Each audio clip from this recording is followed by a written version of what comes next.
So hello everyone and good evening सभी को। उम्मीद करता हूँ मेरी वॉइस अभी आ रही होगी प्रॉपर आप तक। तो ये क्वेश्चन आई होप सभी ने अटेम्प्ट कर लिया होगा।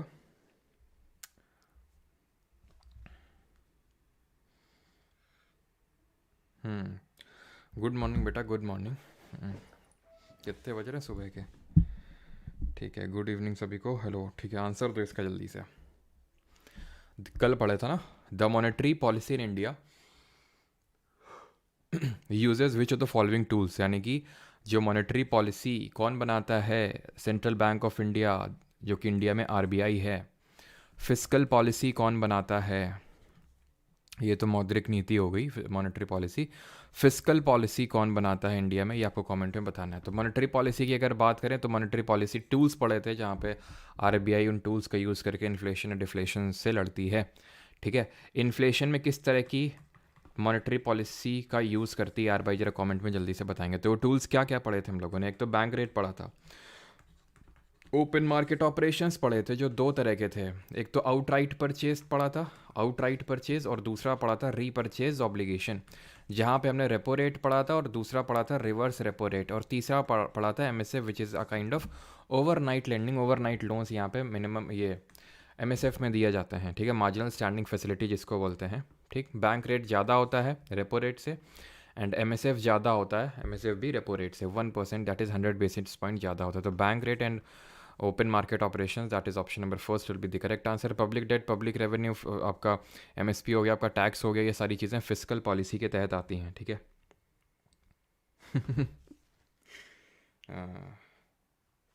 बिल्कुल यहाँ पे सही है। वैसे फोर नाइट है। इन्फ्लेशन में हम किस तरह का पॉलिसी का यूज़ करते हैं? हॉकिश, हॉकिश को हम टाइट बोल देते हैं, डियर बोल देते हैं, कॉन्ट्रैक्शनरी मॉनेटरी पॉलिसी भी बोलते हैं उसको। आज के लेक्चर में क्या करने वाले, मनी सप्लाई करेंगे, डिफरेंट मॉनेटरी एग्रीगेट्स पढ़ेंगे, जो आपने क्वेश्चन ज़रूर देखा होगा, M0, M1, M2, M3, M4, इस तरह के जो क्वेश्चन पूछे जाते हैं। देन उसके बाद हम पढ़ेंगे कि ये बैड बैंक्स क्या होती हैं, या फिर एनपीए, नॉन परफॉर्मिंग एसेट्स क्या होते हैं। हम पढ़ेंगे बेसल नॉर्म्स क्या होते हैं। तो मेन जो शुरू का जो कंपोनेंट रहेगा लेक्चर का, वो ज़्यादा इंपॉर्टेंट है एज़ कम्पेयर टू जो बाद का कंपोनेंट है। तो ठीक है, इंपॉर्टेंट तो सारी चीज़ें हैं, करना हमें सारी चीज़ें हैं एग्जाम परस्पेक्टिव से जितनी नीडेड है, बट शुरू का जो कंपोनेंट मैं पढ़ाऊँगा M0, M1, M2, M3, M4, ये थोड़ी सी ज़्यादा इंपॉर्टेंट है। ध्यान से इनको देखिएगा, और उसके बाद हम लोग यहाँ पे क्वेश्चंस भी लगाएंगे। ऑलराइट, चलिए स्टार्ट करते हैं। हाँ, क्या सर IAS बन गया? हाँ भाई, बन गए। ठीक है, तो चलिए स्टार्ट करते हैं अभी। सबसे पहले हम पढ़ेंगे what are the types of money in our economy, यानी कितने टाइप का पैसा घूमता है हमारे इकोनॉमी में। ठीक है, सबसे पहले तो हम ये पढ़ेंगे।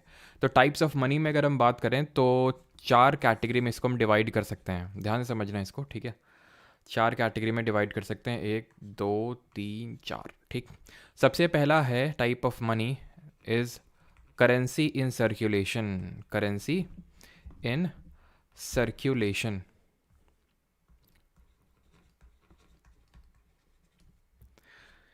दूसरा मनी है जो बैंक के पास है। तीसरा मनी है जो आरबीआई के पास है, that is deposits with RBI, that is reserve Bank of India. And चौथा मनी है जो पोस्ट ऑफिसर्स के पास है, दैट इज पोस्टल डिपॉजिट्स बोल सकते हैं। तो 4 तरह के एक तरह से हम बोल सकते हैं मनी है हमारे इकोनॉमी में। करेंसी इन सर्कुलेशन, बैंक के पास जो पैसा पड़ा हुआ है, सर्कुलेशन का भी देखते हैं क्या मतलब है, बैंक के पास और जो आरबीआई के पास पड़ा हुआ है which is the central bank of a country, and जो पोस्ट ऑफिस के पास पड़ा हुआ है। अब ये जो करेंसी इन सर्कुलेशन है, जो पैसा घूम रहा है, इसको भी 2 कैटेगरी में डिवाइड कर सकते हैं। एक तो जो पब्लिक के पास पैसा पड़ा हुआ है, नहीं कि लोगों ने इसको होल्ड करके रखा हुआ, जैसे आपके घर में कैश पड़ा होगा, आपकी जेब में कैश पड़ा होगा, आपके अलमीरा में कैश पड़ा होगा, कैश ही कैश है, ऐश ही ऐसे। तो वो जो है आपका करेंसी, जो कैश पड़ा है आपके पास यानी पब्लिक के पास, that is called as currency in circulation का ये कंपोनेंट होता है। दूसरा होता है जो बैंक ऐश कर रहा है जिस कैश पे, दैट इज कॉल्ड एज, जो बैंक के पास करेंसी है उसको बोलते हैं, जो सर्कुलेशन में है, जो अभी यूज़ में चल रही है। तो बैंक के पास भी कुछ पैसा होता है, सो दैट अगर कोई आता है मान लो एकदम से, तो और बैंक से बोलता है कि भाई हमें 1 लाख रुपए चाहिए, 50,000 रुपये चाहिए, तो उसको देने के लिए बैंक के पास जो पैसा पड़ा होता है। ठीक है, अब ये तो ठीक है, ये चीज़ सारी चीज़ें हो गई। अब बैंक के पास अगर आए, करेंसी इन सर्कुलेशन, ध्यान सुनना, करेंसी इन सर्कुलेशन में ये काफ़ी बड़ा कंपोनेंट रखता है अपना। ठीक है, ये तो बहुत ही मिनिमल अमाउंट होता है, ध्यान रखना। बैंक के पास जो मेन अमाउंट होता है वो उसका डीडी और टीडी होता है। अब डीडी और टीडी पूछो बेटा क्या होता है, पूछो जल्दी से पूछो कमेंट में क्या होता है सर, फिर हम बताएंगे। फिर हम तुमको बताएंगे नहीं, तुमको लतियाएंगे हम। क्योंकि कल बताए थे ये, ठीक है। ये होता है डिमांड डिपॉजिट और ये होता है टाइम या फिर टर्म डिपॉजिट। कल पढ़े थे ना हम लोग कि डिमांड डिपॉजिट में क्या आते हैं, जैसे कि सेविंग्स में जो पड़ा हुआ है पैसा सेविंग अकाउंट में, करेंट अकाउंट में जो बिजनेस चलाते हैं वो पैसा रखते हैं। टाइम या फिर टर्म डिपॉजिट में आता है फिक्स डिपॉजिट, रिकरिंग डिपॉजिट, यानी एफडी एंड आरटी, ये आते हैं। तो ये बैंक के पास जो पैसा पड़ा होता है उसको डीडी और टीडी में हम तोड़ सकते हैं, डिमांड डिपॉजिट और टाइम या फिर टर्म डिपॉजिट। इसका अगेन मैं डिफ्रेंसिएशन बताता हूँ। डिमांड डिपॉजिट का मतलब है जब आप डिमांड करेंगे without any kind of if and but, without any kind of condition आपको पैसा दिया जाएगा। आप एटीएम से निकालिए, फिर बैंक से जाके मांगिए, बैंक ब्रांच में जाके। टीडी में अगर बात करें, टाइम डिपॉजिट टर्म डिपॉजिट, इसमें होती है आपकी एफडी। इसमें टर्म्स एंड कंडीशंस होती हैं कि अगर आपने मेच्योरिटी पे पैसा तोड़ा तो ठीक है, आपको पूरा पैसा मिलेगा 1 साल 2 साल जितने की मेच्योरिटी पीरियड है। अगर आप पहले तोड़े एफडी को तो उस केस में क्या होगा, आपको कुछ पेनल्टी भरना पड़ेगा, ठीक है। पूरा मेच्योरिटी अमाउंट नहीं मिलेगा। Not talking about the deposits with the RBI. RBI के पास क्या किस तरह के डिपॉजिट होते हैं, तो आरबीआई के पास अगर डिपॉजिट्स की बात करें तो आरबीआई के पास भी 2 तरह के डिपॉजिट्स होते हैं।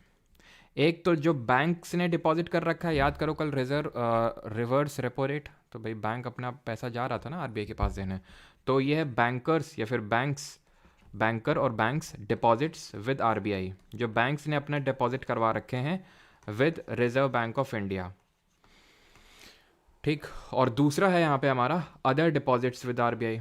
अदर का मतलब क्या है, हो सकता है किसी और इंस्टीट्यूशन ने डिपॉजिट करवा रखे हैं, हो सकता है कि भाई क्योंकि पब्लिक तो डायरेक्टली डील करती नहीं आरबीआई से, हो सकता है गवर्नमेंट ऑफ इंडिया ने डिपॉजिट करवा रखे हैं, तो जिसने भी अदर डिपॉजिट्स में आ जाएंगे, other deposits with reserve Bank of India with RBI, ठीक है। एंड चौथा है हमारा पोस्टल डिपॉजिट। इसको भी हम 2 कैटेगरी में डिवाइड कर देते हैं, DD and TD. Same goes जैसे कि बैंक में देखा था डिमांड डिपॉजिट, यानी कि कभी भी आप पैसा निकाल सकते हैं, पैसा आप जाके मांग सकते हैं। और टीडी टर्म डिपॉजिट है कि मेच्योरिटी पे ही मिलेगा। बड़ा गंदा है, कोई करवाता भी नहीं अभी, ठीक है। मतलब मेरे फादर ने करवाई थी, ठीक है, अब काफ़ी पहले, जो भी थोड़ा बहुत अमाउंट, मतलब पता नहीं 1 लाख आई थिंक मिलना है, 1 लाख रुपए, मतलब बहुत टाइम से डिपॉजिट करवा रहे हैं और मिलना कितना, 1 लाख रुपए, ठीक है। उसमें भी इतने चक्कर कटवा रखे हैं, इतने चक्कर कटवा रखे हैं कि भाई जुलाई में आई थिंक, हाँ जुलाई या फिर अगस्त में, जुलाई या फिर अगस्त 2023 में किया था। अभी तक पैसा रिसीव नहीं हुआ। यहाँ जाइए वहाँ जाइए, इनसे मिलिए उनसे मिलिए, इतने सारे मतलब इतने टाइम से डिपॉजिट कर रहे हैं, देना 1 लाख, उसमें भी एकदम दिमाग ख़राब करके रखा हुआ है। तो इसे सब ज़्यादा कोई करवाता भी नहीं है। इसी वजह से इसको जो है, जो बहुत पुराना पोस्टल बिल है, करंट अफेयर्स में पढ़ा होगा आपने, ठीक है, मतलब अंग्रेज़ों के ज़माने का, उसको भी अभी रिप्लेस किया गया है, ठीक है। सो दैट जो डिजिटलाइज इसको भी किया जा सके और चेंजिंग एनवायरनमेंट से इसको भी वो करवाया जा सके कि भाई साथ साथ चले जैसे बैंक चल रही हैं। खैर, तेल लेने गई पोस्टल डिपॉजिट्स तेल लेने गए पोस्टल जो डिले चल रहा है, हमें ये आपको समझ में आया कि नहीं, ये बताओ कि currency in circulation, bank deposits with RBI and ये पोस्टल डिपॉजिट्स होते क्या हैं, समझ में आया कि नहीं।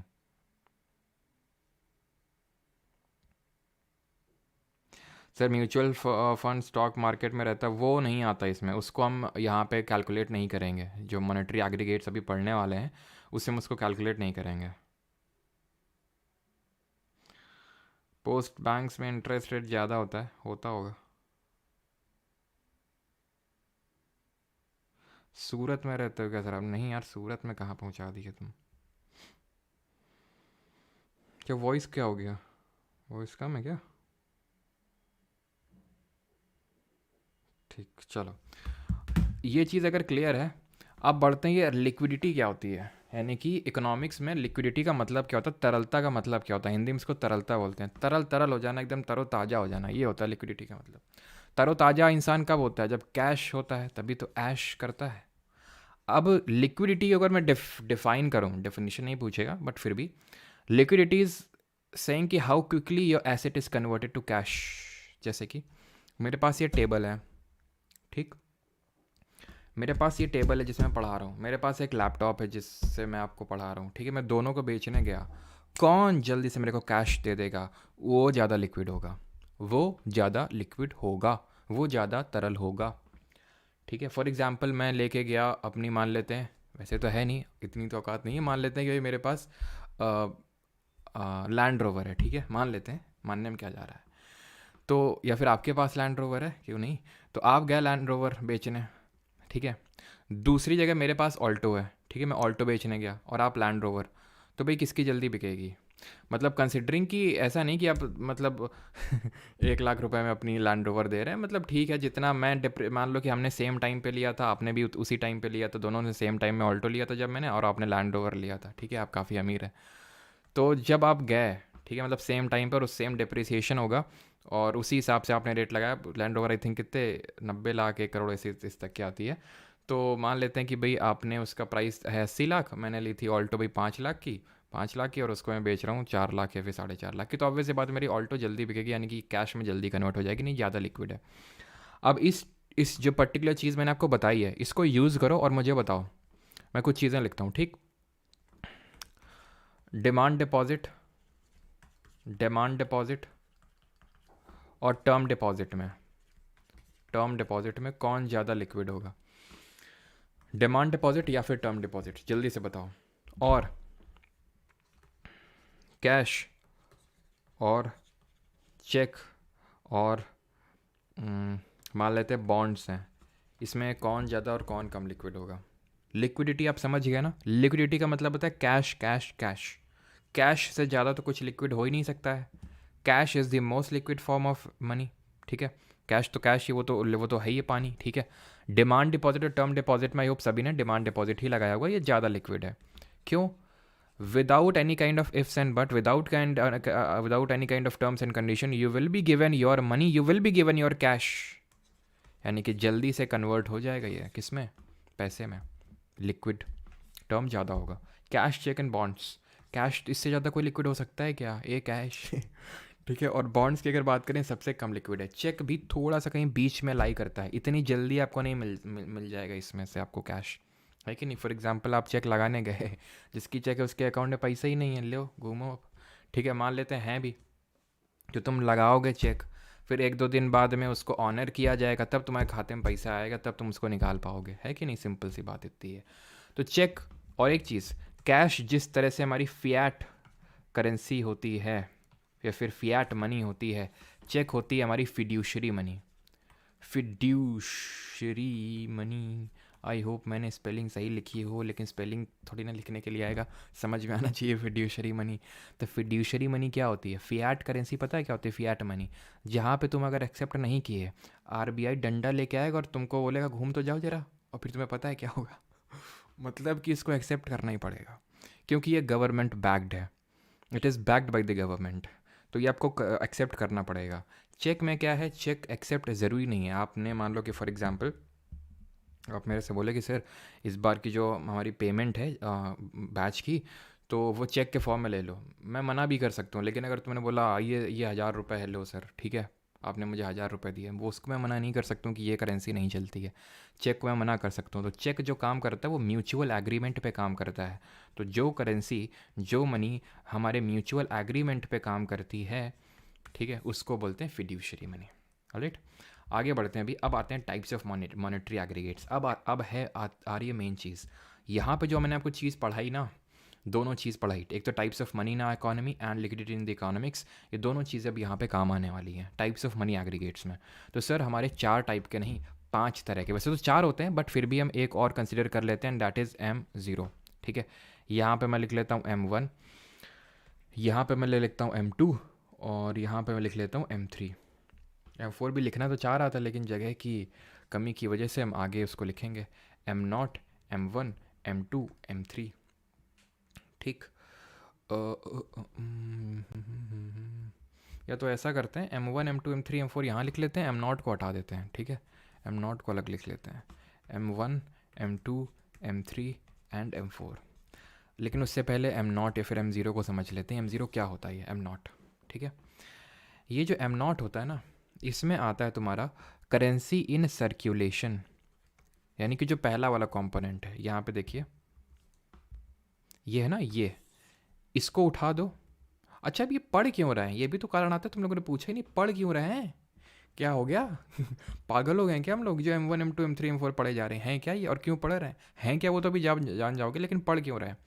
पढ़ इसलिए रहे हैं सो दैट ये आरबीआई इसको पढ़ता है।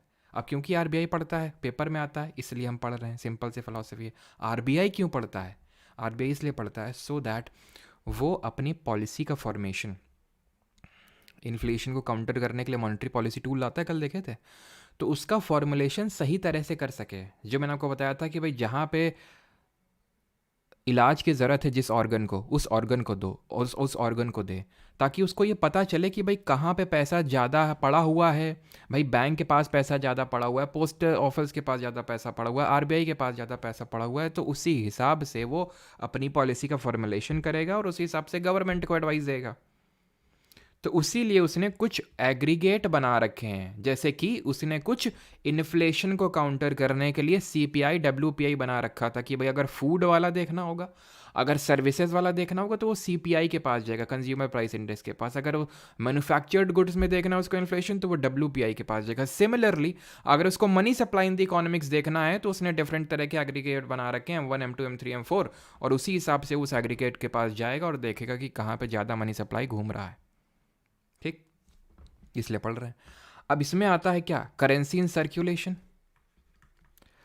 Currency in circulation plus deposits with RBI. दो चीज़ें आ गई सर, डिपॉजिट्स विद आरबीआई क्या नहीं आया, deposit with banks and postal जो हमारे ऑफिसेज हैं उनके पास कॉल डिपॉजिट नहीं आया इसमें, एम नॉट। ये जो एम नॉट है इसको हम बोलते हैं high powered money, high powered money यानी कि उच्च शक्ति प्राप्त धन। इसी को हम बोलते हैं बेस मनी यानी आधार धन, क्योंकि ये बेस के तौर पे एक्ट करता है। इसी से अब हम बनाएंगे M1 M2 M3 M4। ठीक, इसी को ही हम बोलते हैं रिजर्व मनी यानी कि आरक्षित धन। ठीक है, चीज एक नाम अनेक। ठीक, अब आते हैं M1 M2 M3 और M4 पे। ये क्या होते हैं, बड़ी अच्छी चीज़ होते हैं ये। M1 की अगर बात करें तो इसमें आता है करेंसी विद द पब्लिक। ध्यान रखना करेंसी इन सर्कुलेशन नहीं, बिकॉज करेंसी इन सर्कुलेशन में तो जो पब्लिक के पास पैसा है और जो बैंक के पास कैश पड़ा हुआ है दोनों आते हैं, लेकिन हम इसमें लेंगे सिर्फ करेंसी इन M1 की बात करें ना, हाँ, तो इसमें हम लेंगे करेंसी विद पब्लिक। ठीक है, इन सर्कुलेशन हम M0 में ले रहे थे, यहाँ पे करेंसी विद पब्लिक लेंगे। ठीक, plus other deposits with RBI, other deposit. याद करो डिपॉजिट्स विद आरबीआई में दो कंपोनेंट थे, एक तो बैंक का डिपॉजिट विद आरबीआई जो कि नहीं ले रहे हैं, और अदर डिपॉजिट्स विद आरबीआई। यानी M1 में हम बैंक को एकदम ही नेग्लेक्ट मार रहे हैं, बैंक को एकदम ही नेग्लेक्ट मार रहे हैं, है कि नहीं, बैंक को एकदम ही नेग्लेक्ट नहीं मार रहे हैं, इसका डीडी वाला कंपोनेंट ले लेंगे। ठीक, तो M1 में क्या आ रहा है, currency with the public plus other deposit with RBI. और अभी ठीक है आपको कंफ्यूजिंग लग सकता है, लेकिन मैं आपको कुछ ऐसे बता दूंगा जिससे आपको क्वेश्चन आराम से हो जाएगा, तो चिंता नहीं करनी है। ठीक है, चिंता को हटा दो, अभी मैं आपको जो चीज़ें बता रहा हूँ बस उस पर फोकस करो। फिर आपको थोड़ा सा लूप होल से बता दूंगा, या फिर कुछ क्या बोलते हैं टिरिक बोलते हैं, टिरिक बता दूंगा जिससे कि तुम्हारा ये वाला क्वेश्चन सॉल्व हो जाएगा। ठीक है, अब इसमें ही इंक्लूड कर लो DD, that is demand draft, है ना डिमांड डिपॉजिट्स।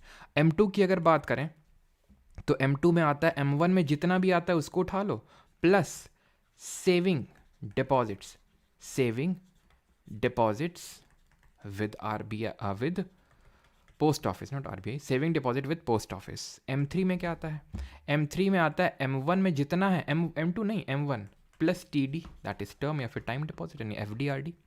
M4 क्या होता है, M4 होता है M3 में जितना है plus all deposit, all deposits with post offices. Post offices के पास दो ही तरह के तो डिपॉजिट्स थे, सेविंग वाला था, यहाँ पे देख लो दो तरह के थे, डीडी और टीडी। तो ऐसे समझ लो कि सेविंग का डीडी ले लिए किसमें, M2 में, और सेविंग का यानी कि पोस्ट ऑफिस इवन में देखने को मिलेगा। अब तुम्हें टिरिक बताते हैं, देखो पहली टिरिक तो ये है कि जब वो M1 के बारे में पूछेगा तो डीडी को ज़रूर मेंशन करेगा वो। तुम सिंपल ऐसे भी याद रख सकते हो M1 को M0 यानी M0 प्लस DD। M1 में DD है और M3 में TD, यानी जो ऑड वाले हैं, ऑड वाले, ऑड, उनमें बैंक का DD और TD है। DD और TD ऑड वाले में पहले DD आएगा देन TD आएगा। सिमिलरली पोस्ट ऑफिस का पहले DD आएगा देन पोस्ट ऑफिस का TD और DD दोनों सब कुछ आ जाएगा। Is that clear. यहाँ पे भी तो डी डी आ गया है ना, क्योंकि ये M1 प्लस डी डी है ना, M1 में तो पहले डी डी है ना। और जिस तरह M2 में क्या है, M2 M1 plus saving deposit, that is a kind of D D with post office. ये क्या है, M3 प्लस ऑल डिपॉजिट मतलब D D plus T D दोनों। तो यानी M1 M3 जब बात करेंगे ऑड नंबर्स की बात करेंगे तो हम बैंक के डी डी टी डी की बात करेंगे, और पोस्ट ऑफिस की जब बात कर रहे होंगे तो इवन नंबर्स पे बात कर रहे होंगे। आई होप ये चीज़ क्लियर हुई होगी। ठीक, अब यहाँ पे कुछ टर्म्स मैं आपको बताता हूँ कि जो M1 एंड M2 है, M1 M2 M3 M4, इन सबको मॉनेटरी एग्रीगेट्स बोलते हैं। ठीक है, M1 और M2 को कलेक्टिवली हम बोल देते हैं नैरो मनी। जिस तरह M0 को बोले थे high powered money, base money, reserve money, उसी तरह इसको बोल देते हैं नैरो मनी यानी संकीर्ण धन। क्लियर। इसी तरह M3 एंड M4 को बोल देते हैं क्या, M3 एंड M4 को बोल देते हैं ब्रॉड मनी। अब यानी कि एक तरह से व्यापक मुद्रा। तो इन बात ये आती है कि इसको क्यों नैरो मनी बोलते हैं और इसको क्यों ब्रॉड मनी बोलते हैं, रीज़न है उसका। तो मैं रीज़न दिखाते हैं अभी, चलो। M3 में और M4 को क्या बोल रहे हैं, इनको बोल रहे हैं ब्रॉड मनी, इनको क्या बोल रहे हैं दोनों को, नैरो मनी, संकीर्ण धन। ब्रॉड इसलिए बोल रहे हैं क्योंकि ब्रॉड है, चौड़ा है ना, चौड़ा है मतलब इसमें बहुत सारी मनी है। यहाँ पे हम तुम्हें कुछ बता रहे थे कि ये करेंसी इन सर्कुलेशन है, ये बैंक मनी, इकोनॉमी में कितना पैसा, इकोनॉमी ये जो बैंक के पास टीडी है ना, ये बैंक के पास जो टीडी पड़ा हुआ है, इन सब ये ले लो, ये ले लो, ये ले लो, ये ले लो, ये इन सब को अगर हम कंपेयर करें तो सबसे ज़्यादा जो पैसा पड़ा है हमारी इकोनॉमी में वो बैंक के पास एज अ टर्म डिपॉजिट या फिर टाइम डिपॉजिट पड़ा हुआ है। तो यानी कि जब हम इसको लेंगे टाइम डिपॉजिट या टर्म डिपॉजिट को, तो ये बहुत ही ब्रॉड हो जाएगा, मॉनेटरी एग्रीगेट बहुत ही चौड़ा हो जाएगा, बहुत ही बड़ा हो जाएगा। इसीलिए कई बार हम M4 को भी हटा के M3 को ही सिर्फ बोल देते हैं कि अगर it is a kind of actual money supply in the economy. यानी कि ऑप्शन में अगर क्वेश्चन अगर इस तरह से पूछ ले, जो कि पूछा एसएससी ने, कि इनमें से कौन सा ब्रॉड मनी है, और M1 M2 M3 M4 चारों देगा, तो M1 M2 तो तुम एलिमिनेट कर ही दोगे आराम से। फिर कंफ्यूज मत हो जाना कि यार M3 M4 दोनों एक साथ होने चाहिए थे, एक साथ क्यों नहीं। नहीं है तो नहीं है भाई, अब एक को तो चूज़ करना पड़ेगा। अब दो नहीं मिल रहा है तो एक तो लेंगे हम, ऐसे तो नहीं दोनों बबल भर के आ जाएंगे। M3 को चूज़ करेंगे आप, किसको, M3 को। ठीक, ये एक्चुअल मनी सप्लाई को दिखाता है। बिकॉज अगर आप देखें जो टीडी है, टाइम्स डिपॉजिट, वो सबसे ज़्यादा मनी होल्ड करता है इकोनॉमी में। जो एफडी और आरडी बहुत लोगों ने करवा रखी हैं, ठीक है, और मैंने कल बताया था वो मत करवाया करो म्यूचुअल फंड, क्योंकि उसमें उतना ज़्यादा रिटर्न मिलता नहीं है। ठीक है, तो M3 समझ गया कि M1 M2 collectively narrow money बोलते हैं, M3 M4 को ब्रॉड मनी बोलते हैं। और M1 M2 क्यों नैरो मनी बोलते हैं, बिकॉज इसमें डिमांड, इसमें टाइम डिपॉजिट नहीं है, टर्म डिपॉजिट नहीं है। ठीक, क्वेश्चन करिए दोनों जरा। 51 और 108 अलग अलग आंसर दीजिए। सर ये क्लास रेगुलर होती है क्या? बिल्कुल ट्यूटर माइंड जी, रेगुलर होती है।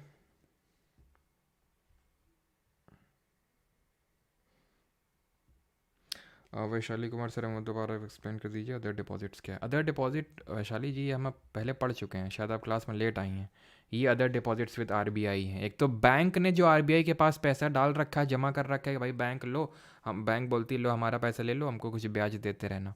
और बाकी मान लो किसी और का पैसा आरबीआई के पास पड़ा है, for example government of India का पड़ा हुआ है।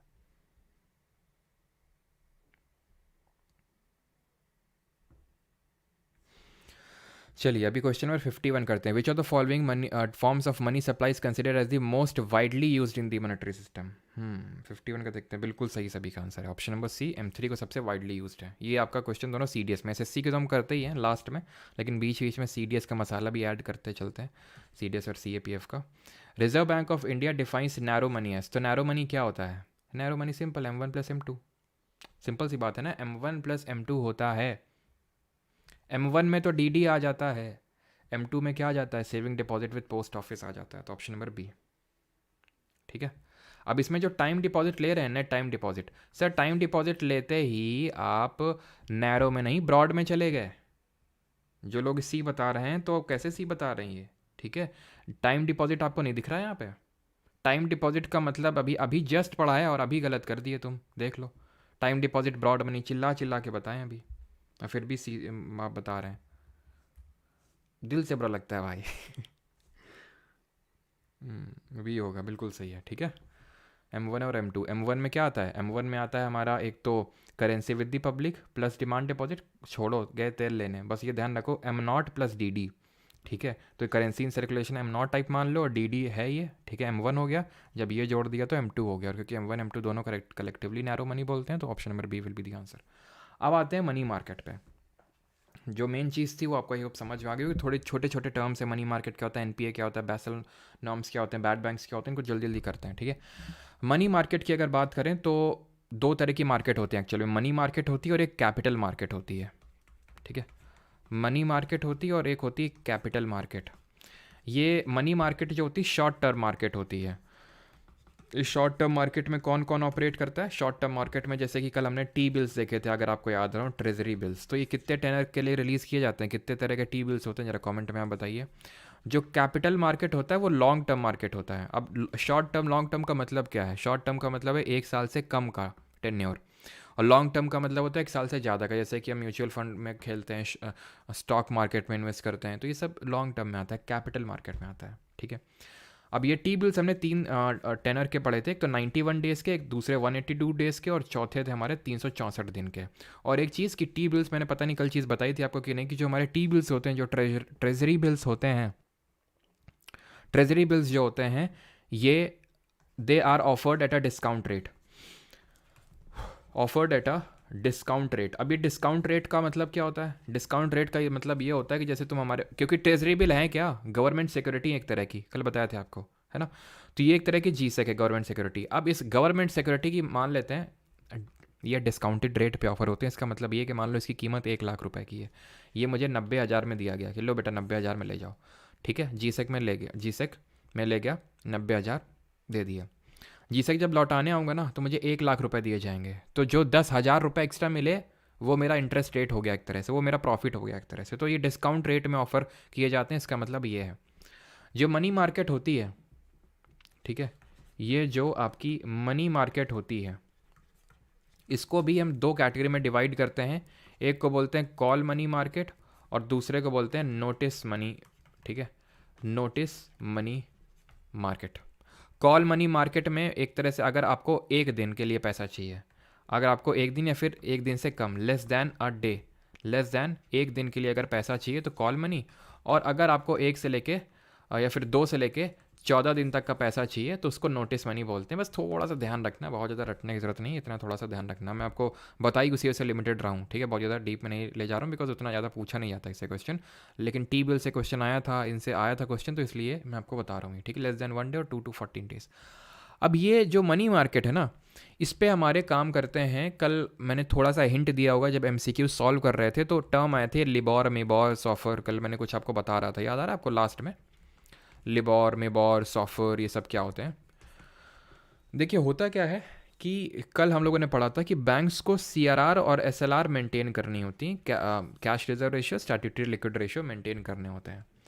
तो ये मेंटेन करने होते हैं, तो ये भी मैंने आपको कल बताया था कि भाई कई सारे बैंक ऐसे होते हैं कि उनके पास CRR या फिर SLR मेंटेन नहीं होता है, तो और कई सारी ऐसी बैंक्स होती हैं, मान लो ये बैंक है इसके पास नहीं है, मान लो कि भाई जितना भी हमने पढ़ा था कि CRR का मतलब ये होता है कि आपका जितना भी NDTL है, net demand and time liability, उसका सर्टेन परसेंटेज आपको एज अ रिजर्व RBI के पास रखना पड़ेगा। टेक्निकलिटीज़ में ये होता है, वैसे तो खुद के पास रखते हैं बट अगर हम टेक्निकलिटीज़ में बात करें तो वो RBI के पास इस पर्टिकुलर पार्ट ऑफ मनी को रखते हैं। अब NDTL का कुछ पार्ट रखना है इनको, मान लेते हैं कि ये बैंक का NDTL जो है वो मान लेते हैं कि भाई कितना है, 100 करोड़ है, ठीक है, 100 करोड़ है। अब CRR जैसे अभी करेंटली आई थिंक 4% के समथिंग चल रहा है, तो इनको 4 करोड़ मेंटेन करके रखना है बैंक, मतलब इनको CRR, ठीक है। लेकिन इनके पास आज 3 करोड़ रुपए ही है। अब इनको पता है कि अगर RBI गलती से अगर राउंड में आ गया तो इनके कायदे से बचा देगा, ठीक। तो इसलिए ये क्या करते हैं, ये अदर बैंक्स जो होती है ना जिनके पास एक्सेस में है, मान लो कि ये बैंक के पास भी 100 करोड़ का NDTL है, इसके पास भी 100 करोड़ का, इसके पास भी 100 करोड़ का, वैसे बात है सेम नहीं होगा बट कंसिडरिंग सेम है, तो है इनके पास 100 करोड़ का NDTL, बट इनको भी मेंटेन करना है 4 करोड़ है, लेकिन इसके पास 5 करोड़ है, इसके पास 8 करोड़ है, इसके पास 7 करोड़ है, तो मतलब ज़्यादा है, ठीक। तो ये इसके पास शॉर्ट कितना है, 1 करोड़ का फंड है, तो किसी भी बैंक के पास जाएगा, बोलेगा कि भाई यार दे दो दे दो दे दो, जो ठीक ठाक रेट ऑफ इंटरेस्ट रेट पे। अब ये तो ऐसे फ्री फंड में तो दे नहीं देंगे, कोई पैसा देगा अपना तो कोई इंटरेस्ट रेट चार्ज करेगा। हो सकता है ये कम कर रहा हो, ये ज़्यादा कर रहा हो, ये और कम कर रहा हो, तो जो कम कर रहेगा उसी से ये बैंक लोन लेगा। बैंक के मान लेते हैं बैंक बी सी डी है ये, ठीक है, तो उसी से लेगा। तो ये थोड़ा सा अनऑर्गेनाइज्ड टाइप खेल रहे थे ये लोग सारे बैंक। आरबीआई है बोलता है स्वागत नहीं करोगे हमारा। आरबीआई बोलता है चलो कोई नहीं, तुम्हारे लिए हम एक प्लेटफॉर्म बना देते हैं। जैसे कि हमारा अमेजॉन है, फ्लिपकार्ट है, क्या है, प्लेटफॉर्म है। सेलर्स एंड बायर्स के लिए उसने प्लेटफॉर्म क्रिएट कर दिया है, ठीक है। और उसमें बीच में मार्जिन कमाता है कौन? अमेजॉन या फिर फ्लिपकार्ट, है कि नहीं। उसने वहाँ पे बेचने वाले बेचते हैं, खरीदने वाले खरीदते हैं। एक मार्केट प्लेटफॉर्म क्रिएट कर दिया। उसी तरह से आरबीआई ने एक मार्केट प्लेटफॉर्म क्रिएट कर दिया कि देखिए होगा क्या कि ये जितना भी, मान लो कि ये बैंक बी है तुम्हें 6% रेट ऑफ इंटरेस्ट में दे रहा है लोन, ये 5% में दे रहा है, ये 7% में दे रहा है, तो क्या करेंगे, इसका एवरेज निकाल लेंगे। एवरेज निकाल लेंगे और उसको बोलेंगे ऑफर रेट, उसको बोल देंगे ऑफर रेट। और उस ऑफर रेट में तुमको मिल जाएगा, ये डेली बेसिस पे रिवाइज होता रहेगा, ठीक। अब ये जो ऑफर रेट है, आरबीआई ने बोला कि जो इंटरनेशनली खेल होता है उसके अनुसार होगा। इंटरनेशनली खेल क्या होता है, रुको जरा, इंटरनेशनली क्या खेल होता है? इंटरनेशनली खेल होता है लिबॉर मिबॉर, जो यहाँ पे लिखा हुआ है, ठीक है। तो अगर हम बात करें इंटरनेशनली, ये खेल होता है कि भाई देखो, इंटरनेशनल तौर से भी ऐसा ही होता है कि जो बैंक्स है, मान लो ये एसबीआई बैंक है, ठीक है, हमारी इंडियन बैंक के पास पैसा नहीं है तो वो लंदन की बैंक के पास जा रहा है, यूएसए की बैंक कोई बैंक है उसके पास जा रहा है पैसे लेने।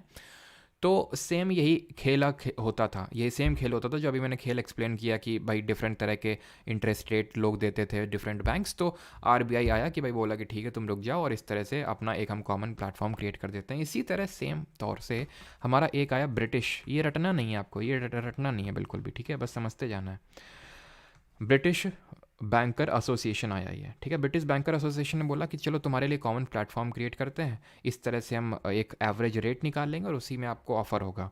आरबीआई ने बोला अच्छा ठीक है, तो ये बोला गया लिबॉर। ब्रिटिश बैंकर एसोसिएशन ने बोला लिबॉर। लिबॉर क्या है, ये बस फुल फॉर्म याद रखना, London inter bank offer rate, ठीक।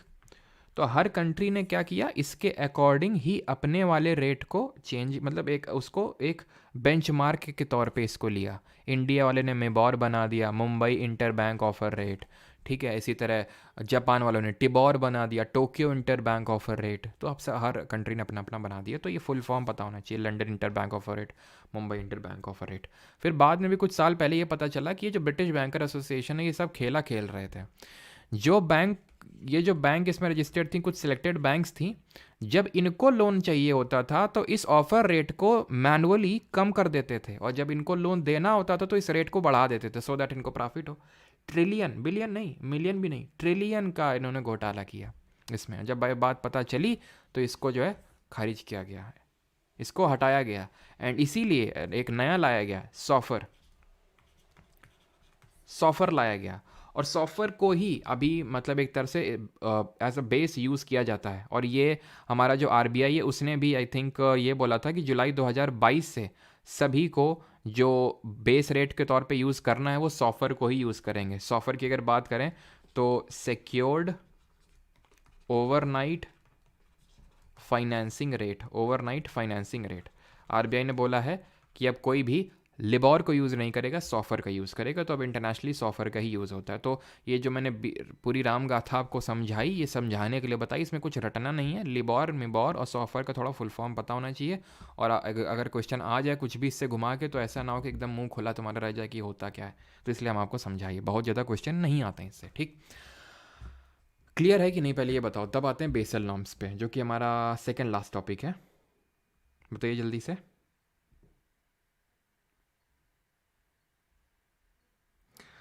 रमज़ान चल रहे हैं सर, रोज़ा खोल के खाना खाते हुए आप वीडियो देख रहा हूँ। अच्छा, रमज़ान चल रहे हैं आजकल है। ईद भी तो है आई थिंक होली के बाद ना।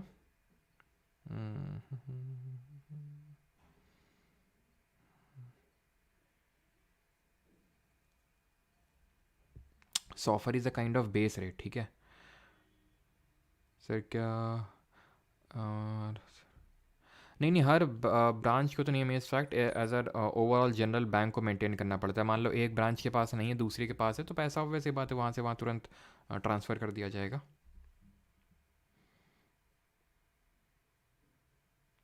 सॉफर को क्या रिपीट करना है इसमें, मैंने कुछ बताया ही नहीं, फुल फॉर्म बताया, सिक्योर्ड ओवरनाइट फाइनेंसिंग रेट। इसने लिबोर को रिप्लेस किया है, बस ख़त्म। सॉफर कोई अलग चीज़ थोड़ी ना है।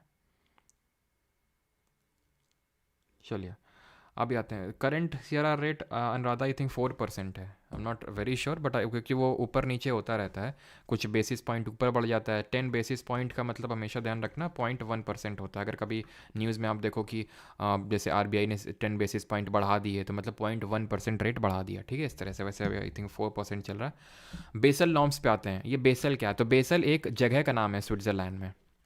अच्छा, बेसल नॉर्म्स होते हैं क्या, देखो कल पढ़े थे, ये बैंक थी, ये पर्सन ए जो है लोन देने आए थे अपना, ठीक है, और ये पर्सन बी लोन लेने आए थे अपना, मतलब ये मतलब अपना डिपॉजिट देने आए थे बैंक के पास और ये लोन लेने आए थे। तो यही जो इन्होंने दिया पर्सन ए ने, वही पूरा घुमा दिया इनको। सोचो ये जो पर्सन है ये माल्या टाइप पर्सन है, ये विजय माल्या टाइप पर्सन है। मतलब ये कि पूरा लेके भाग जाएगा, ये तो रफू चक्कर हो जाएगा। ये क्या करेगा, बैंक घुइयाँ देगी, घुइयाँ छीलेगा फिर ये बैठ के ना, घुइयाँ नहीं छीलेगा ये जब बैंक ऐसी तैसी कर देगा। और इस जब ये बैंक, जब इसको ये बात पता चलेगी तो ये बाकी अपने साथियों को बताएगा, भाइयों भाइयों दौड़ता हुआ जाएगा दौड़ता हुआ जाएगा कि ठंड में लाइन लगी है ठीक है, और यहाँ पे बैंक के पास पैसा नहीं है देने के लिए। ऐसे क्या होगा, इससे बैंकिंग सिस्टम से, कल भी बताए थे, फेथ इरोड होगा। जिनका बाकी बैंक में भी पैसा है, मान लेते हैं SBI है ये, ठीक है, और ये पर्सन कोई जिनको इन्होंने बताया इनका SBI से कोई लेना देना नहीं, इनका PNB से लेना देना है, पंजाब नेशनल बैंक में इनका अकाउंट है। भागेंगे PNB की ओर जल्दी से कि भैया ऐसा तो नहीं PNB की भी ऐसी तैसी हो गई। तो इससे होगा क्या, बैंकिंग सिस्टम से फेथ इरोड होगा, लोग बैंक में पैसा रखेंगे नहीं। जब लोग बैंक में पैसा रखेंगे नहीं तो लोन कहाँ से लेंगे ऐसे लोग। अब ये तो माल्या टाइप लोग हैं, ठीक है, जो एक तरह से पैसा देने के मूड में नहीं है, दे नहीं पा रहे हैं, या फिर अपनी अयाशी में पैसे को खर्च कर दिए हैं।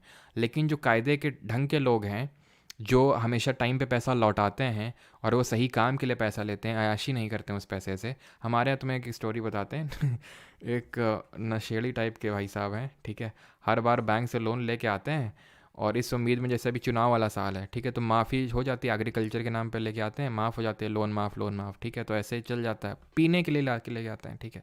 और अगर मान लो कि लोन माफ़ नहीं हुआ, बैंक वाले आए, तो भाई साहब तैयार रहते हैं लाठी के साथ, अपनी लठ के साथ तैयार रहते हैं। तो बेचारे बैंक वाले भी आते नहीं तो सारे बैंकों को इन्होंने चपत मार रखी है। तो इस तरह के अगर लोग आते हैं बैंक में, तो बैंक को चेहरा देख के तो पता चलेगा नहीं कि भाई ये बैंक पैसा लौटाएगा कि नहीं लौटाएगा।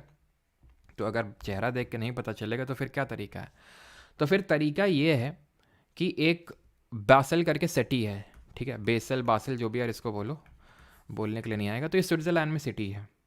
यहाँ पे 1930 में 1930 में एक बैंक ऑफ इंटरनेशनल सेटलमेंट करके एक बैंक की स्थापना होती है, जिसका हेडक्वार्टर आज बेसल स्विट्ज़रलैंड में है। फिर 1974 में इन लोगों ने क्या किया, 1974 में लोग मिले और इन्होंने बोला सभी बैंक्स को कि देखो, जो भी तुम्हारे पास ये लोग आए ना लोन लेने, क्योंकि जो तुम लोन दे रहे हो तुम्हारा एसेट है, तुम्हारी पूंजी है, ठीक है। अब लोन तुम एक पर्सन को नहीं दे रहे हो, मल्टीपल पर्सन को दे रहे हो, और मल्टीपल पर्सन में हो सकता है कि कोई पर्सन ए हो, ये पर्सन ए हो, मान लेते हैं कि ये पर्सन ए, जैसे हमारे मान लेते हैं रतन टाटा जी, वैसे उनको खैर क्या है लोन लेने की ज़रूरत, लेकिन मान लेते हैं, ठीक है, रतन टाटा जी जैसे लोग हैं। और दूसरी तरफ ये माल्या जैसे लोग हैं जिनका कोई नियत ही नहीं है, ठीक है, तो कहाँ टाटा और कहाँ माल्या, खैर ठीक है। तो टाटा जी मान लेते हैं लोन लेने के लिए, और एक दूसरी तरफ माल्या, टाटा जी जैसे लोग की हैं कि तुरंत टाइम पे लोन लौटाएंगे, इंटरेस्ट रेट भी देंगे, और माल्या जैसे रफू चक्कर हो जाएंगे। फिर मान लेते हैं कुछ हैं, मान लेते हैं कि सैलरीड हैं हमारे, ठीक है, कोई जिनको सैलरी मिलती है, सैलरीड है एम्प्लॉय, तो ये भी जनरली दे ही देते हैं, ठीक है, मतलब कि ठीक है इनकी टाइम पे सैलरी आई है तो ये दे देंगे। और एक है हमारे, मान लेते हैं बिजनेस करने के लिए ले रहे हैं, कोई भी धंधा करने के लिए ले रहे हैं, ठीक है, जैसे कोई भी, ठीक है, एंटरप्रेन्योर है तो वो धंधा करने के लिए ले रहा है अपना पैसा। तो आप क्या करो, बासिल नॉर्म्स मतलब बासिल में ये जो कन्वेंशन हुआ, तो इन लोगों ने ये बोला कि देखो बैंक भाई तुम ऐसा करो, और इसकी मतलब बहुत सारी कंट्रीज़ मेंबर हैं इसका, तकरीबन 45+ कंट्रीज़ इसका मेंबर हैं, तो सभी ज़्यादातर कंट्रीज़ इसको फॉलो करती हैं, इंडिया इज़ ऑल्सो मेंबर। इसमें जितनी भी सेंट्रल बैंक्स होती हैं सारी कंट्रीज़ की, वो मेंबर होती हैं, जैसे हमारी भारत से RBI है। क्यों, इसके पीछे का रीज़न ये है कि भाई इंटरनेशनली इस चीज़ को एक्नॉलेज किया गया कि अगर एक बैंक बैंक, अगर एक बैंक ढहेगी तो फिर उस कंट्री की सारी बैंक ढहेंगी, बैंकिंग सिस्टम से ही फेथ इरोड हो जाएगा। और अगर वहाँ का बैंकिंग सिस्टम चरमराया, आसपास का भी बाकी कंट्रीज़ का भी बैंकिंग सिस्टम चरमराएगा, क्योंकि सारी इकोनॉमीज़ जो है कनेक्टेड हैं। इसी को हम बोलते हैं ग्लोबलाइज्ड वर्ल्ड। ग्लोबलाइज्ड वर्ल्ड का मतलब होता है कि रशिया यूक्रेन में वॉर हो रहा है, इम्पैक्ट बेचारा भुखमरी फैल रही पाकिस्तान में, ये होता है ग्लोबलाइज्ड मार्केट। वॉर वहाँ हो रही है, तंगी यहाँ हो रही है, ये होता है हमारा ग्लोबलाइज्ड वर्ल्ड। ठीक है, तो इसीलिए फिर कि भाई सारी बैंक को ध्यान से सुनो, क्या करो तुम, ये तुम्हारा लोन है, तुम्हारा एसेट है, तुम इसमें रिस्क असाइन करो। जैसे टाटा जी है, इनको 0% रिस्क है। 0% रिस्क का मतलब ही 100% पैसा आने का चांस है। 0% रिस्क है इसमें एसोसिएट। सैलरीड मान लेते हैं 5% रिस्क है। बिजनेस वाले मान लेते हैं कि भाई 25% रिस्क है। ठीक है, और माल्य में तो भाई मान लेते हैं 95% रिस्क है कि पैसा लौट के आएगा भी क्या। तो इसका तुम निकालो एवरेज। ये क्या हो गया, ये हो गया तुम्हारा रिस्क वेटेड एसेट। तुम एवरेज निकालो, जैसे मान लो तुम टाटा जी को जितना दिए हो उसका 0% रिस्क, मतलब मान लो 100 करोड़ दिए इनको टाटा जी को, 0% मतलब 100 करोड़ का 100 करोड़ वापस आएगा। सैलरीड पर्सन को मान लेते हैं कि भाई, मान लेते हैं कि दिया 1 करोड़, तो उसमें 5 लाख का रिस्क है। ठीक है, मान लेते हैं बिजनेस वाले को दिया 1 करोड़, तो 25 लाख का रिस्क है। माल्य को दिए 1 करोड़, तो 95% का रिस्क है, यानी 5 लाख ही रिटर्न होने की वो है।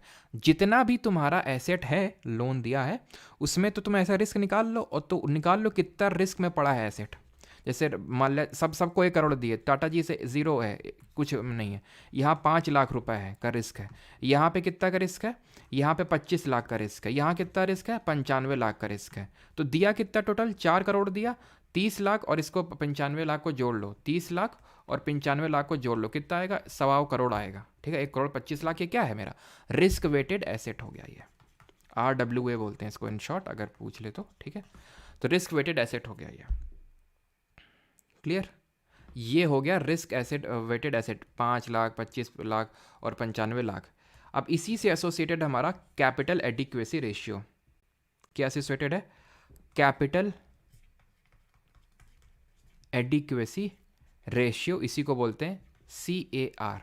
ये जो एसेट है ना, 5 लाख, 25 लाख, 95 लाख, ये आपका रिस्क वेटेड एसेट है। और ये जो उसके बेसिस पे आपने 0%, 5% जितना भी नेट में परसेंट निकाला, या फिर जितना आपको अपने ये देखो अभी, कैपिटल एडिक्वेसी रेशियो का मतलब ये हो गया, कैपिटल एडिक्वेसी रेशियो, इसको हिंदी में बोल सकते हैं पूंजी पर्याप्तता अनुपात, और इसको बोल सकते हैं जोखिम भरित एसेट। ठीक, तो बासिल ने ये बोला, बेटा जितना भी तुम्हारा रिस्क वेटेड एसेट है, ठीक है, उतना तुम अपने पास रखो, उसको बोलते हैं कैपिटल एडिक्वेसी रेशियो। उतना तुम अपने पास रखो, सो दैट अगर कल को कोई आ गया एकदम से पैसे लेने, तो ऐसा ना हो कि पता चला कि मान लिया जैसे लोग हैं तो तुम्हारी तो ऐसी तैसी कर देंगे, तुम्हारी तो बखिया उधेड़ देंगे मान लिया जैसे लोग। इसीलिए अपने पास पैसा रखो तुम। अब तुम्हारे मन में डाउट आ रहा होगा कि ये यही तो CRR पढ़े थे, CRR SLR में, कि RBI बोल रहा था अपने पास पैसा रखो, एकदम से कोई आ गया तो ये वो सब है ना, ये आना चाहिए मन में डाउट। अंतर है दोनों में। अंतर ये है कि RBI ने बोला था जितना पैसा तुम्हारा पास आ रहा है, यानी जो तुम्हारी लाइबिलिटी है, उसका सर्टेन परसेंटेज हमारे पास रखो। यहाँ पे क्या है, जो तुम्हारा लोन है, तुम्हारा एसेट है, उसका तुम सर्टेन परसेंटेज अपने पास रखो। That is the difference. यहाँ पे लाइबिलिटी की बात हो रही थी, यहाँ पे एसेट यानी लोन की बात हो रही है। क्लियर है इतनी चीज़। तो ये बासल वाली चीज़ समझ में है कि 1974 में सभी G10 यानी ग्रुप ऑफ 10 कंट्रीज इकट्ठा हुए, ठीक है, और एक बैंकिंग कमिटी बनी। ठीक है, बैंकिंग, ये रटना नहीं है आपको, बस थोड़ा देख लो, banking committee on banking supervision. ठीक है, बैंकिंग सुपरविजन बनती है ये बासल में ही। देन 1988 में 1981 में नॉर्म्स निकाले जाते हैं, बेसल 1 नॉर्म्स, जिनको बोला गया कि इतना % आपको रखना है, इतना जितना भी रिस्क वेटेड एसेट है उसका सर्टेन परसेंटेज रखना है अपने पास। देन बासल 2 नॉर्म्स हुए, देन बासल 3 नॉर्म्स हुए। इस तरह से हमारे डिफरेंट नॉर्म्स निकल के आए। बासल 3 जो नॉर्म्स निकल के आए वो 2014 में निकल के आए। हमने जो सबसे पहले बासल नॉर्म्स को इंडिया ने जो अडॉप्ट किया, India adopted the basal norms in the year 1999, 1999 में हमने इसको एक्सेप्ट किया था बेसल नॉर्म्स को। कभी अगर पूछ ले कि Tier 1 Tier 2 कैपिटल क्या होते हैं, भाई अगर हम आपको बताएं तो इससे इस तरह का क्वेश्चन अभी मैंने देखा है कि भाई बेसल नॉर्म्स जो होते हैं वो किससे एसोसिएटेड हैं, उत्तर था बैंकिंग सिस्टम। एकदम आसान सा क्वेश्चन। हम आपको बता इसलिए दिए हैं ताकि अगर वेंडर चेंज हो रहा है ना, तो अगर मान लो कि कुछ उसका मूड बदला भी तो इससे ऊपर तो वो नहीं जाएगा। टीयर की अगर हम बात करें, सॉरी हाँ, tier one, tier two, tier three capital, ये डिफरेंट तरह के कैपिटल, कैपिटल का मतलब है पैसा। अगर पूछ लिए ये कैपिटल किससे एसोसिएटेड हैं, आपको डीप में नहीं पढ़ना है किस तरह के कैपिटल हैं, तो ध्यान रखना बस ये बेसल नॉर्म से एसोसिएटेड हैं। किससे एसोसिएटेड है? बेसल नॉर्म से एसोसिएटेड है।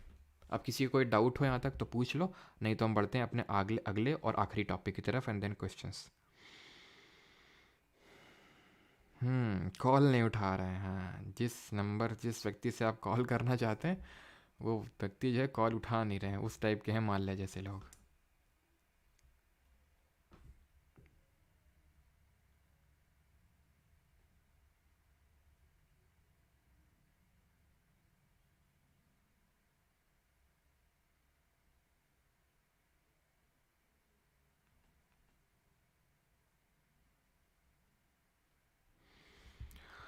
सर उसी पे आ रहे हैं, ठीक है। उसी पे आ रहे हैं जो आपका, ये आप बता रहे हैं ना एनपीए वगैरह, उसी पे आ रहे हैं, नॉन परफॉर्मिंग एसेट्स वगैरह पे ही।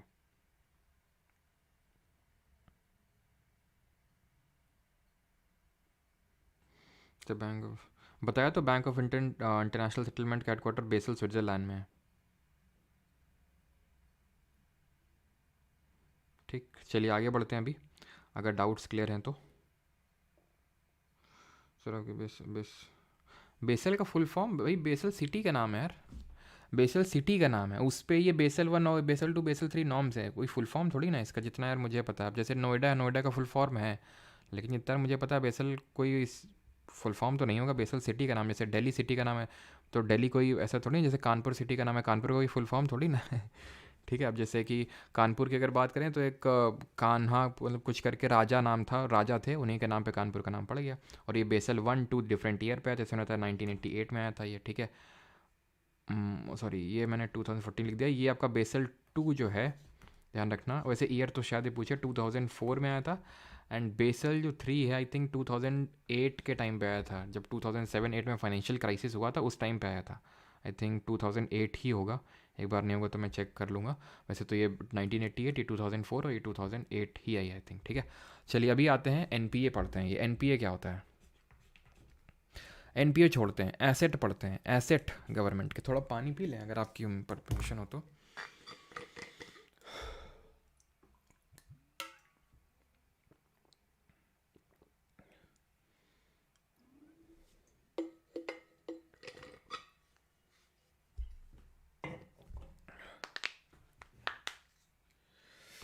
With some cracking sound let us start the assets.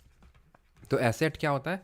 जो बैंक लोन पे पैसा उठाती है उसको एसेट बोलते हैं। इस एसेट को हम कुछ कैटेगरी में डिवाइड कर सकते हैं ऑन द बेसिस ऑफ कि वो एसेट मिलेगा बैंक को कि नहीं मिलेगा, कि विजय माल्या जैसे लोग लेके फरार हो जाएंगे। तो एक रेगुलर एसेट वो होता है जो बैंक को इंटरेस्ट रेट कायदे से टाइम पे मिल रहा है, एकदम टाइम पे मिल रहा है ब्याज, और पैसा भी टाइम पे रिटर्न हो गया, रेगुलर एसेट्स। दूसरा होता है स्ट्रेस्ड एसेट, थोड़ा स्ट्रेस है लग रहा है पैसा निकालने पे, यानी कि या तो 30 दिन से पैसा मिला ही नहीं ब्याज का है, या तो हो सकता है 45 दिन से ना मिला हो, 60 दिन से ना मिला हो सकता है, 90 दिन से ना मिला हो पैसा, तो उसको बोलते हैं स्ट्रेस्ड एसेट। वैसे इसको भी हम तीन कैटेगरी में डिवाइड कर देते हैं, SMA 1, SMA 2, SMA 3। अगर 30 दिन तक नहीं आया तो स्ट्रेस्ड SMA 1, 60 दिन तक नहीं आया तो SMA 2, 90 दिन तक नहीं आया तो SMA 3, लेकिन उतना डीप में हमें पढ़ना नहीं है। तीसरा होता है अगर वो 90 दिन से ज़्यादा नहीं आया, दिक्कत है, एनपीए है, नॉन परफॉर्मिंग एसेट्स। ये एसेट अब परफॉर्म नहीं कर रहा है, ये लोन जो उठाए थे दिए थे परफॉर्म नहीं कर रहा है, नहीं वापस नहीं आ रहा, ब्याज तक वापस नहीं आ रहा है। कितने दिन से? 90 दिन से ज़्यादा। अगर 90 दिन से ज़्यादा जो है पैसा नहीं आ रहा है तो that is called as NPA. इसको भी हम फर्दर 3 कैटेगरी में डिवाइड कर देते हैं एनपीए को भी। एक को बोलते हैं सब स्टैंडर्ड एसेट, ठीक है, सब स्टैंडर्ड एसेट एसेट बोल देते हैं। दूसरे को बोलते हैं डाउटफुल एसेट, डाउटफुल एसेट यानी डाउट है इसमें। और तीसरा होता है लॉस एसेट, गया, खत्म, टाटा बाय बाय, ये क्या है, 90 दिन से लेके, 90 दिन का मतलब क्या हुआ, 3 महीने, ठीक है, 90 दिन का मतलब क्या हुआ, 3 महीने। तो अगर 3 महीने से लेके अगर 12 महीने तक पैसा ना आए तो उसको इसमें रखा जाता है। डाउटफुल एसेट मतलब अगर 12 महीने से ज़्यादा, greater than 12 months, अगर ना आए तो डाउटफुल एसेट, खत्म, टाटा बाय बाय, नहीं आएगा, भूल जाओ इसको, राइट ऑफ कर दो इसको, इस लोन को राइट ऑफ कर दो, मतलब कि अपने बुक से निकाल दो, बैंक को बोला जाएगा, क्योंकि अब ये पैसा आने वाला नहीं है। बैंक रोने लगे, बैंक रोने लगे कि हमारा पैसा तो हम कैसे देंगे, मतलब रोने लगे। तो गवर्नमेंट बोलती है रो नहीं, रो नहीं, रो नहीं। गवर्नमेंट बोलती है रुको, हम तुम्हारे लिए बैड बैंक सेटअप करते हैं। बैंक और रोने लगी, बोलते हैं वैसे भी हमारी ऐसी तैसी और आप गुड बैंक की जगह बैड बैंक सेटअप कर रहे हैं। तो बोलते हैं नहीं बेटा, ये बैड बॉय की तरह बैड बैंक नहीं है, नाम में बैड है लेकिन है अच्छी है बैंक। ये बैंक है जो आपका पैसा निकाल के आपको देंगी, लेकिन ऐसे फ्री फंड में कोई काम नहीं होता है।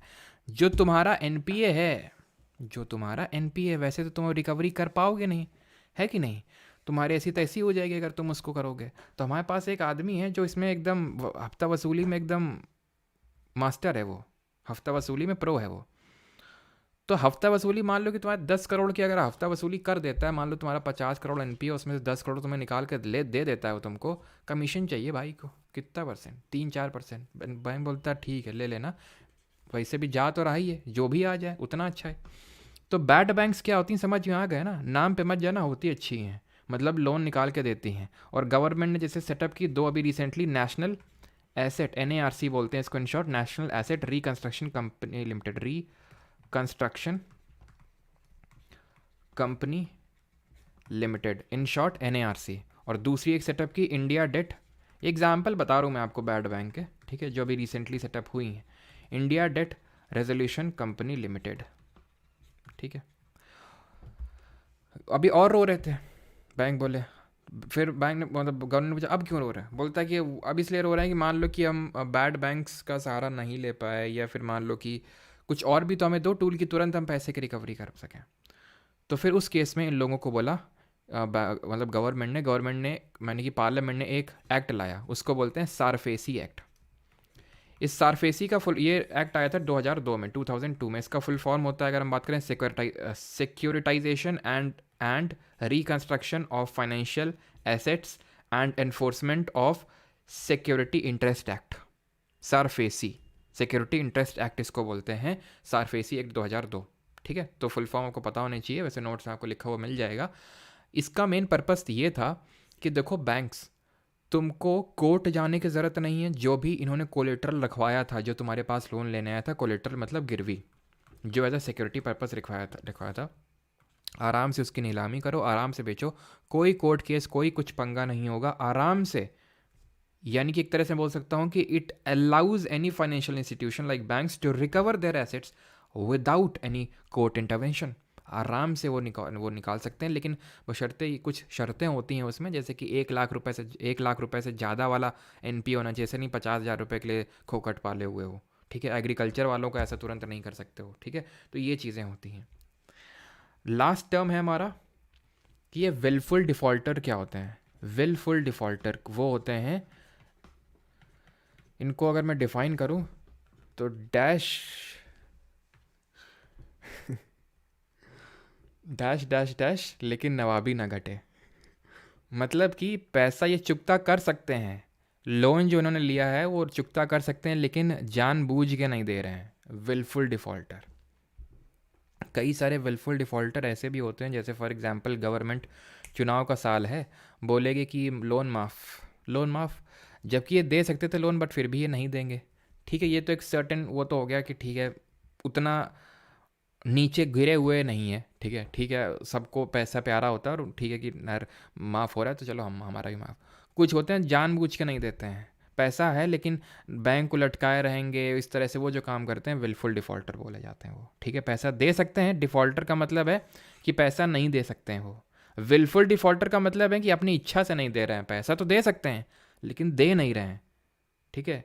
हमारे कानपुर में एक टर्म होता है, मैं यूज़ नहीं कर रहा हूँ, हाँ से स्टार्ट होता है, लेकिन वो कर रहे हैं वो, ठीक है। हाँ से शुरू होता है और गिरी से ख़त्म होता है वो। चलो भाई, तो अभी आते हैं किस पे, क्वेश्चंस पे। ठीक, क्वेश्चन करिए जल्दी से।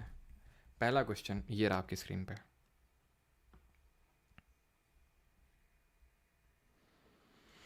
और किसी का कोई डाउट होगा तो पूछ लेगा।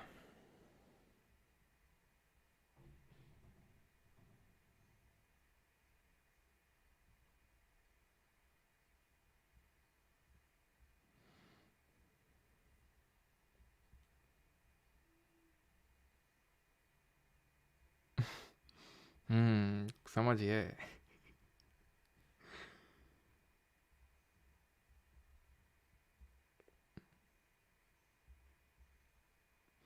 सर आप कानपुर से? जी हाँ, कानपुर से। नॉस्ट्रो वॉस्ट्रो कल पढ़ाएंगे, ठीक है। नॉस्ट्रो वॉस्ट्रो जब कल बैलेंस ऑफ पेमेंट पढ़ाएंगे तब समझ में आएगा। Dash is the currency in the hands of the public plus commercial banks also called as high powered money. High powered money को मॉनिटरी बेस बोलते हैं और इसी को हम रिजर्व मनी बोलते हैं। Dash is also known as narrow money, इसको संकीर्ण मुद्रा के रूप में भी जाना जाता है। That is narrow money. इनमें से कौन सी होगी? तो नैरो मनी होगी हमारी M1 and M2, that is option number D. M3 और M4 को जो हम कलेक्टिवली क्या बोलते हैं? Broad money. ठीक। Saving deposit with post office savings are included in the which measure of money supply. क्या हम आपको ट्रिक बताए थे कि भाई जब पोस्ट ऑफिस आ जाए तो क्या देखना है? इवन। तो ऑड वाले तो होंगे नहीं, इसमें डीडी बैंक का, इसमें टीडी बैंक का।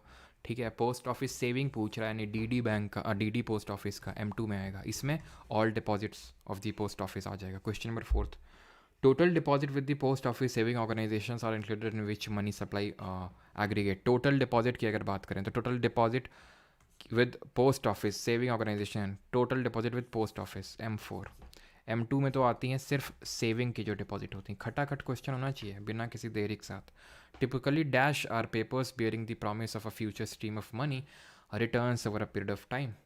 सिक्योरिटीज़, कैपिटल्स, डिपॉजिट्स या फिर बॉन्ड्स। तो ये होते हैं हमारे bonds. Typically bonds are the papers bearing the promise of a future stream of money returns over a period of time.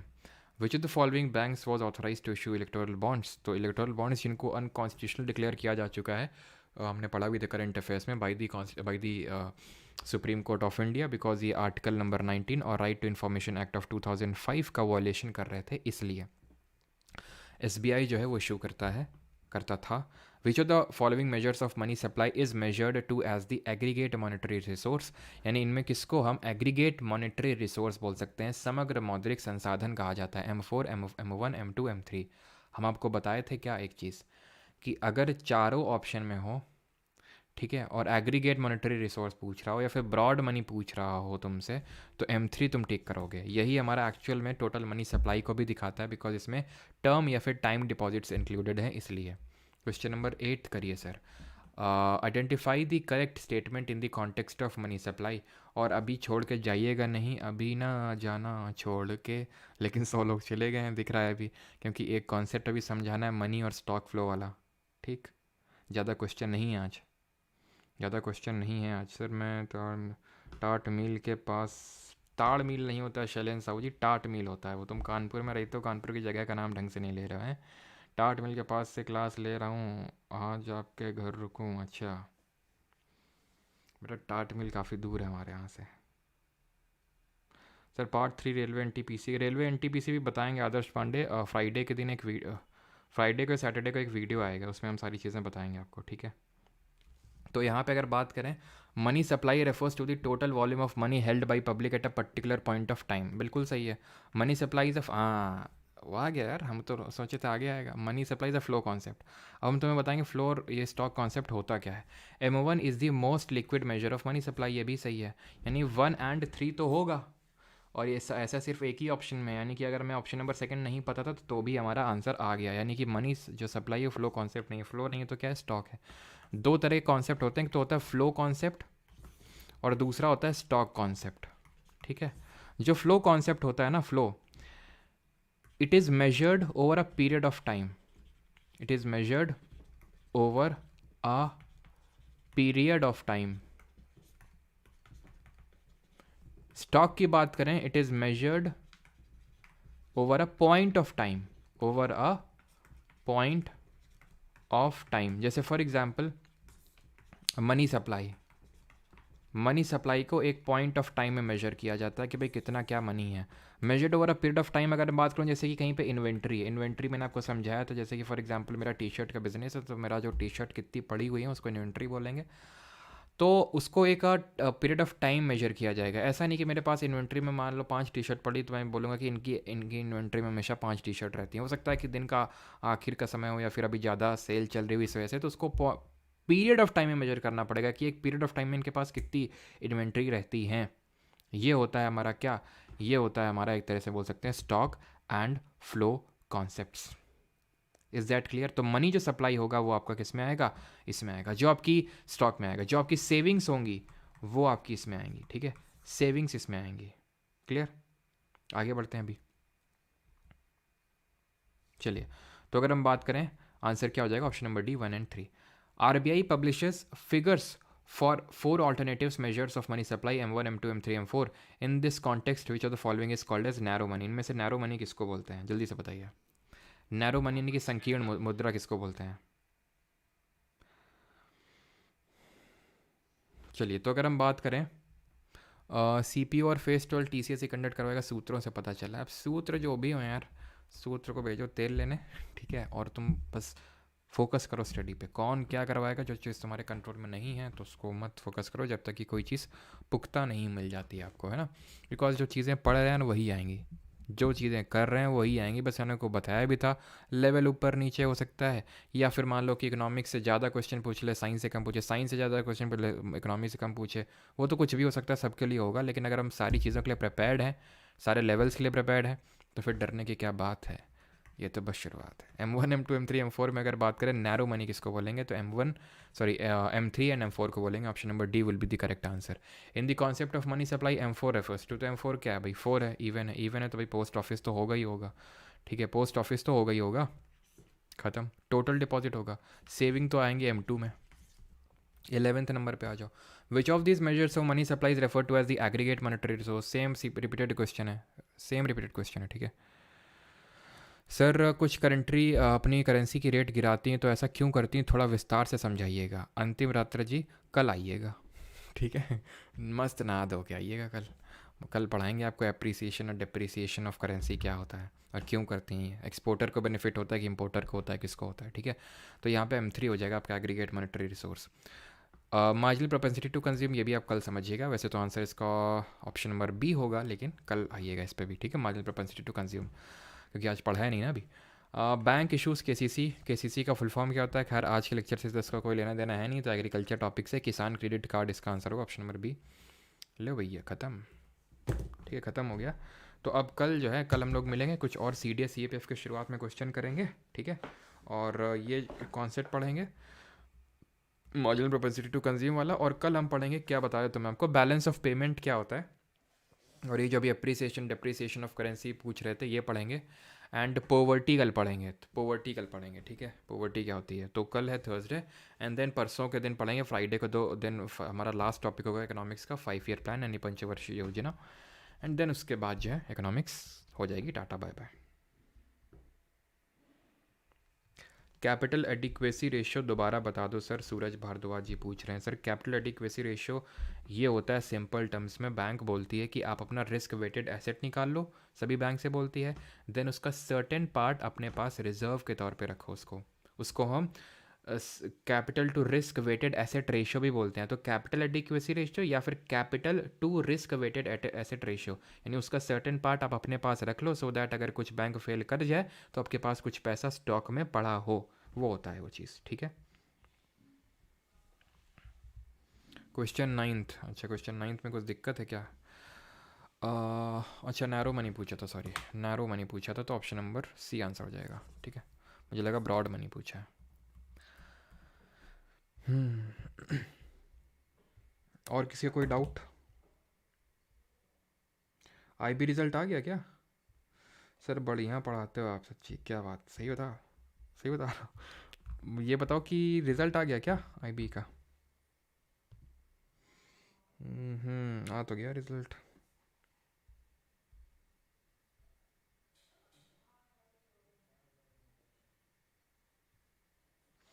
Liquidity trap फिर से था तो मंजीत कुमार। लिक्विडिटी ट्रैप मंजीत तो ऐसी सिचुएशन होती है कि जहाँ पे लोग, उनको कुछ फ़र्क नहीं पड़ता क्या रेट चल रहा है, वो पैसा होल्ड करके रखना चाहते हैं अपने पास, वो होल्ड करके रखते हैं। स्पेकुलेटिव डिमांड बहुत ज़्यादा हो जाती है, अपने पास पैसा रखते हैं वो।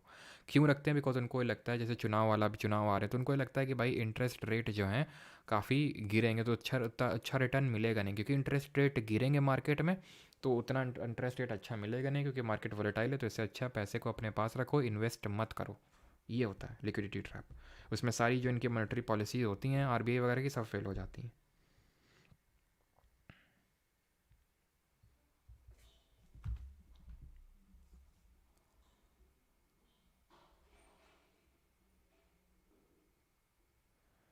सर क्या है ये?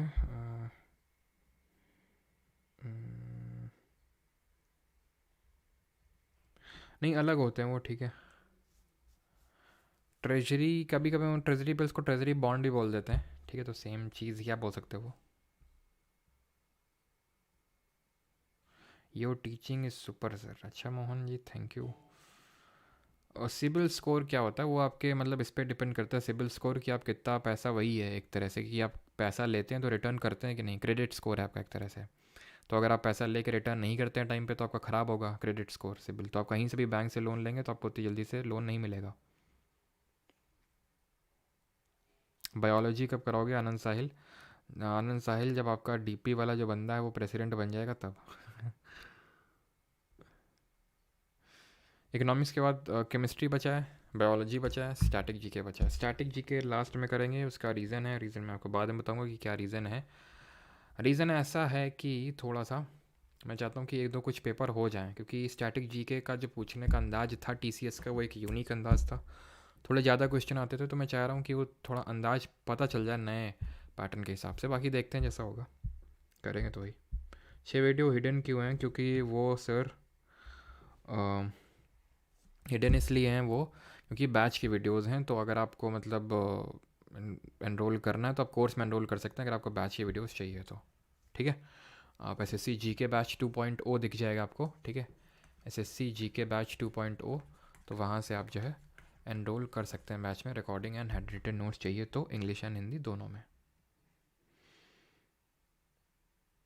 सर मैंने अभी आपका ज्योग्राफी का वन शॉट भी पढ़ा, मज़ा आ गया। अच्छा सर, आप लाइव कब आओगे? लाइव कब आएंगे? लाइव ही तो है। अच्छा वैसे मतलब वार्तालाप के लिए एप्लीकेशन पे सैटरडे या संडे को आते हैं ठीक है, इस सैटरडे या संडे को मिलते हैं। चलिए भाई, अब विदाई लेने का वक्त आ गया है, ठीक है। कोई रोएगा नहीं। Thank you.